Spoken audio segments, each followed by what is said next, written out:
शकुंतला द्वारा दुष्यंत को अपने जन्म का कारण बताना।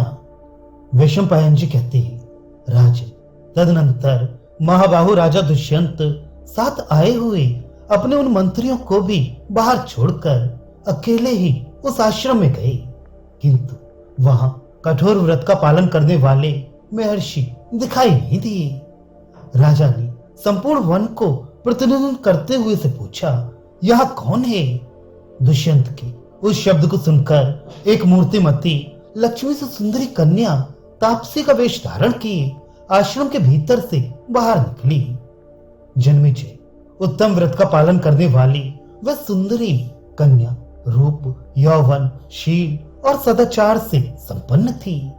राजा दुष्यंत के विशाल नेत्र प्रफुल्ल कमल दल के समान सुशोभित थे। उनकी छाती चौड़ी, शरीर की गठन सुंदर, कंधे सिंह के सदृश और भुजाएं लंबी थी। वे समस्त शुभ लक्षणों से सम्मानित थे। श्याम नेत्रों वाली उस शुभ लक्षणा कन्या ने ससम्मान ने राजा दुष्यंत को देखते ही मधुर वाणी में उनके प्रति सम्मान का भाव प्रदर्शित करते हुए शीघ्रता पूर्वक स्पष्ट शब्दों में कहा, अतिथि देव, आपका स्वागत है। महाराज फिर आसन, पाद्य और अर्घ्य अर्पण करके उनका समादर करने के पश्चात उसने राजा से पूछा, आपका शरीर निरोग है ना? घर पर कुशल तो है? उस समय विधि पूर्वक आदर सत्कार करके आरोग्य और कुशल पूछकर वह तपस्विनी कन्या मुस्कुराती हुई सी बोली, कहिए आपकी क्या सेवा की जाए? आपके आश्रम की ओर पधारने का क्या कारण है? आप यहाँ कौन सा कार्य सिद्ध करना चाहते हैं? आपका परिचय क्या है? आप कौन हैं? और आज यहाँ महर्षि के इस शुभ आश्रम पर किस उद्देश्य से आए हैं? उसके द्वारा विधिवत किए हुए आतिथ्य सत्कार को ग्रहण करके राजा ने उस सर्वांग सुंदरी एवं मधुर भाषणी कन्या की ओर देखकर कहा। दुष्यंत बोली, कमल लोचनी, मैं राज ऋषि महात्मा इलिल का पुत्र हूँ और मेरा नाम दुष्यंत है। मैं यह सत्य कहता हूँ। भद्रे, मैं परम भाग्यशाली महर्षि कण्व की उपासना करने, उनके सत्संग का लाभ लेने के लिए आया हूँ। शोभन, बताओ तो भगवान कण्व कहाँ गए हैं? शकुंतला बोली, अभ्यागत, मेरे पूज्य पिताजी फल लाने के लिए आश्रम से बाहर गए हैं, अतः 2 घड़ी प्रतीक्षा कीजिए, लौटने पर उनसे मिलेगा। वैशंपायन जी कहती है, जन्मेजय, राजा दुष्यंत ने देखा महर्षि कण्व आश्रम पर नहीं है और वह तापसी कन्या उन्हें वहां ठहरने के लिए कह रही है।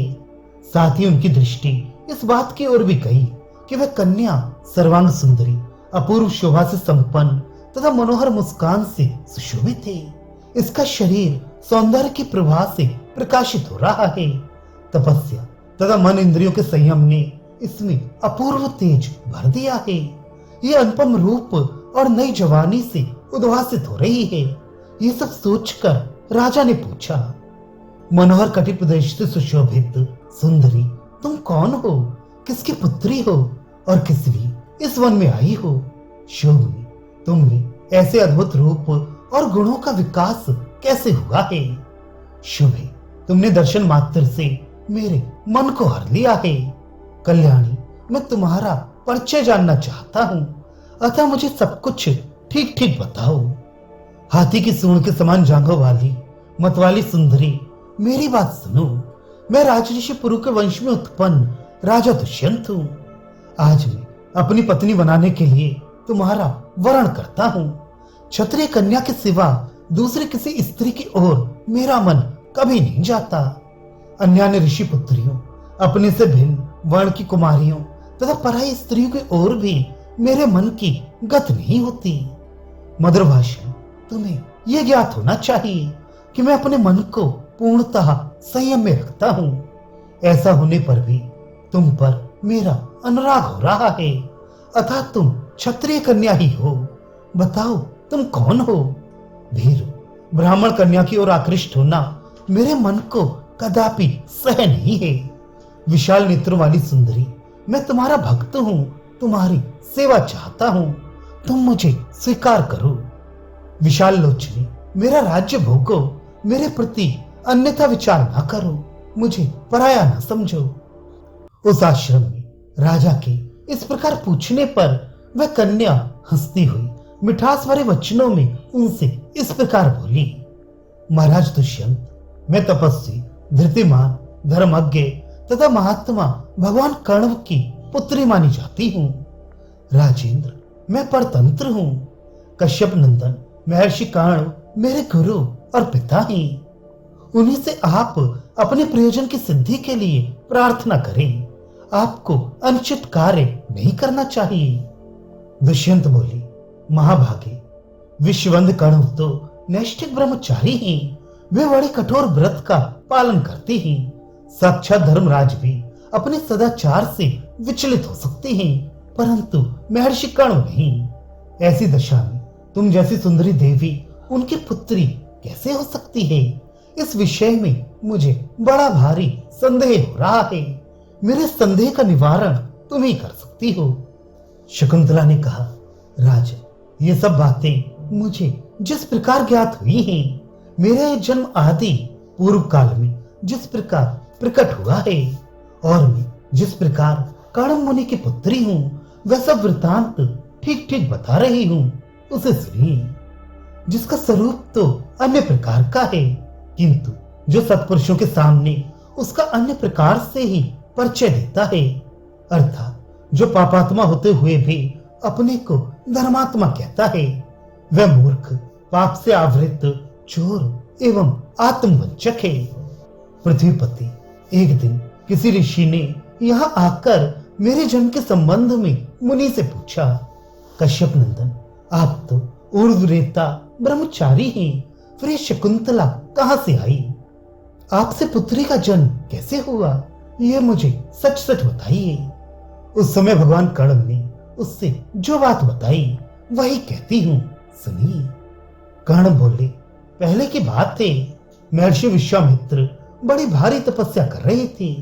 उन्होंने देवताओं के स्वामी इंद्र को अपनी तपस्या से अत्यंत संताप में डाल दिया। इंद्र को यह भय हो गया कि तपस्या से अधिक शक्तिशाली होकर वे विश्वामित्र मुझे अपने स्थान से भ्रष्ट कर देंगे। अतः उन्होंने मेनका से इस प्रकार कहा, मेनके, अप्सराओं के जो दिव्य गुण हैं वे तुम में सबसे अधिक हैं। कल्याणी, तुम मेरा भला करो और मैं तुमसे जो बात कहता हूँ वो सुनो। वे सूर्य के समान तेजस्वी महातपस्वी विश्वामित्र घोर तपस्या में संलग्न हो मेरे मन को कंपित कर रहे हैं। सुंदरी मेनके, उन्हें तपस्या से विचलित करने का ये महान भार मैं तुम्हारे ऊपर छोड़ता हूँ। विश्वामित्र का अंतःकरण शुद्ध है, उन्हें पराजित करना अत्यंत कठिन है और वे इस समय घोर तपस्या में लगे हैं। अतः ऐसा करो जिससे वे मुझे अपने स्थान से भ्रष्ट न कर सकें। तुम उनके पास जाकर उन्हें लुभाओ, उनकी तपस्या में विघ्न डाल दो और इस प्रकार मेरे विघ्न के निवारण का उत्तम साधन प्रस्तुत करो। वरारोहे अपने रूप, जवानी, मधुर स्वभाव, हाव भाव, मंद मुस्कान और सरस वार्तालाप आदि के द्वारा मुनि को लुभाकर उन्हें तपस्या से निवृत्त कर दो। मेनका बोली, देवराज, भगवान विश्वामित्र बड़े भारी तेजस्वी और महान तपस्वी हैं। वे क्रोधी भी बहुत हैं। उनके स्वभाव को आप भी जानते हैं।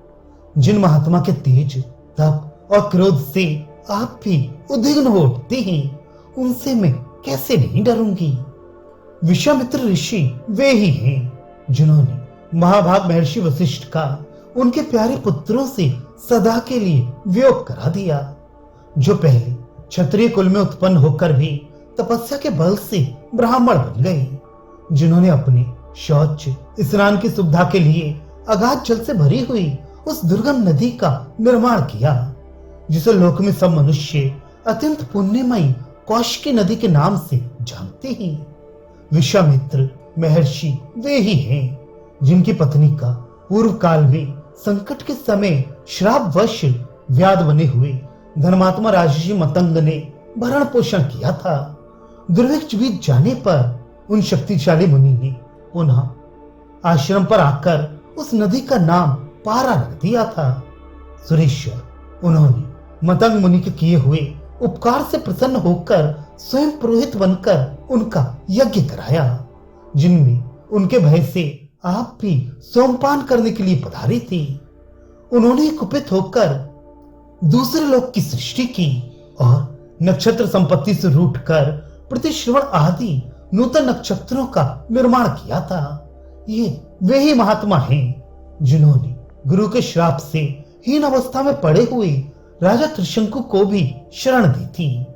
उस समय ये सोचकर कि विश्वामित्र ब्रह्म ऋषि वशिष्ठ के श्राप को कैसे छुड़ा देंगे, देवताओं ने उनकी अवहेलना करके त्रिशंकु के यज्ञ की वह सारी सामग्री नष्ट कर दी। परंतु महातेजस्वी शक्तिशाली विश्वामित्र ने दूसरी यज्ञ सामग्रियों की सृष्टि कर ली तथा उन महातपस्वी ने त्रिशंकु को स्वर्गलोक में पहुंचा ही दिया। जिनके ऐसे अद्भुत कर्म हैं, उन महात्मा से मैं बहुत डरती हूं। प्रभु, जिससे वे कुपित हो मुझे भस्म ना कर दे। ऐसे कार्य के लिए मुझे आज्ञा दीजिए। वे अपने तेज से संपूर्ण लोकों को भस्म कर सकते हैं, पैर के आघात से पृथ्वी को कपा सकते हैं, विशाल मेरु पर्वत को छोटा बना सकते हैं और संपूर्ण दिशाओं में तुरंत उलटफेर कर सकते हैं। ऐसे प्रज्वलित अग्नि के समान तेजस्वी, तपस्वी और जितेंद्रिय महात्मा का मुझ जैसी नारी कैसे स्पर्श कर सकती है। सूर्यश्रेष्ठ अग्नि जिनका मुख है, सूर्य और चंद्रमा जिनकी आंखों के तारे हैं और काल जिनकी जिह्वा है, उन तेजस्वी महर्षि को मेरी जैसी स्त्री कैसे छू सकती है। यमराज, चंद्रमा, महर्षि गण, साध्य गण, विश्वदेव और संपूर्ण बालखिल्य ऋषि, ये भी जिनके प्रभाव से उद्विग्न रहते हैं, उन विश्वामित्र मुनि से मेरी जैसी स्त्री कैसे नहीं डरेगी। सुरेंद्र, आपके इस प्रकार वहां जाने का आदेश देने पर मैं उन महर्षि के समीप कैसे नहीं जाऊंगी। किंतु देवराज, पहले मेरी रक्षा का कोई उपाय सोचिए, जिससे सुरक्षित रहकर मैं आपके कार्य की सिद्धि के लिए चेष्टा कर सकूं। देव, मैं वहां जाकर जब क्रीड़ा में निमग्न हो जाऊं, उस समय वायुदेव आवश्यकता समझकर मेरा वस्त्र बढ़ा दें और इस कार्य में आपके प्रसाद से कामदेव भी मेरे सहायक हो। जब मैं ऋषि को लुभाने लगूं, उस समय वन में सुगंध भरी वायु चलनी चाहिए। तथा स्तु कहकर इंद्र ने जब इस प्रकार की व्यवस्था कर दी, तब मेनका विश्वामित्र मुनि के आश्रम पर गई।